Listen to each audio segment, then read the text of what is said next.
Today, I'm helping my son clean his 3D printer. We got some Super Lube oil to oil the rails. The first thing we did was wipe everything down really good with 99.9% alcohol.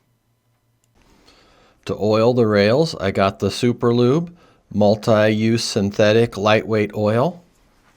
I'm just going to put some of the oil on the cloth so that I can oil it.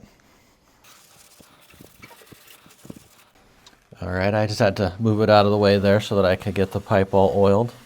We were having a little bit of trouble moving the pipe, moving along there, but now that we got it oiled, seems like it moves nicely.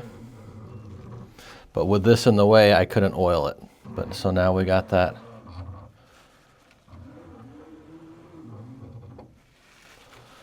And it's nice and oiled.